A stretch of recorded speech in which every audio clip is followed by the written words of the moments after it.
জগতের মানুষ শাস্ত্রে বলছে দুটো জিনিসে ব্যস্ত থাকে, সমস্যার সমাধান করা আর আবার সমস্যায় পড়া। হরে কৃষ্ণ, এটা শাস্ত্রে বলছে। এই সম্পর্কে পুরাণে একটি ঘটনা আছে, শোনাবো? তো শিব পার্বতী পৃথিবীতে এসেছেন। পার্বতী শিবকে বলছেন, এত কষ্ট মানুষের, কিছু করো না গো, তুমি তো পারলে সবকিছু করতে পারো। বলছে, দেখো তুমি কি চাও? বলে, ওরা যা চায় তাই দিয়ে দাও। বলে, ওটা ভুল হবে। বলে, কেন? বলে, ওরা জানে না কি চাইতে হবে, ওরা মূর্খ। বলছে, আমি বিশ্বাস করি না, মানুষ তার ভালো বোঝে। বলছে, বোঝে না তো কি করবেন? আমি দেখতে চাই। বাড়ির অশান্তিতে কে আর শিব বলে চলো। অনেক সময় তো আবার বোঝানো যায় না, তো শিব সঙ্গে নিয়ে গেছেন।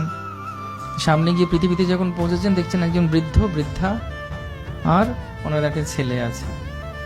তো তখন যখন শিব আর পার্বতী গেছেন, তখন সে বৃদ্ধা আর ছেলেটি বলছে, দূর থেকে বলছেন, এই শিব মনে হচ্ছে তো,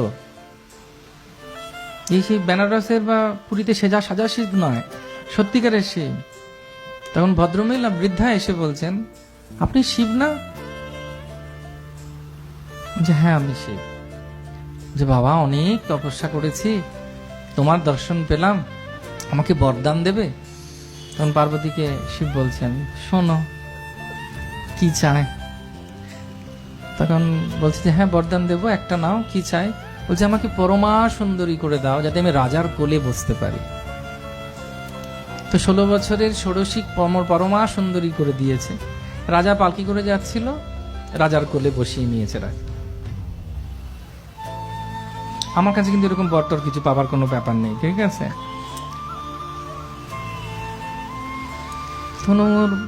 বৃদ্ধ লোকটা এসেছে, বর। বলছে, শিব আপনাকে, আমাকে কিছু দেবেন না, আমার বউকে দিলেন? বলছে, হ্যাঁ দেব। বলছে, এত বছরও যত্ন নিলাম, আর ও আমাকে ছেড়ে চলে গেল, রাজার কোলে বসলো, ওকে শুয়োর করে দিন। তখন রাজা যখন দেখছে কোলেটা শুয়োর ঘঁত করছে, তো রাজা তখন ওটাকে ফেলে দিয়েছে। কিন্তু আগের জন্মের কথা মনে রেখে ও নিজের ঘরে ঢুকে গেছে।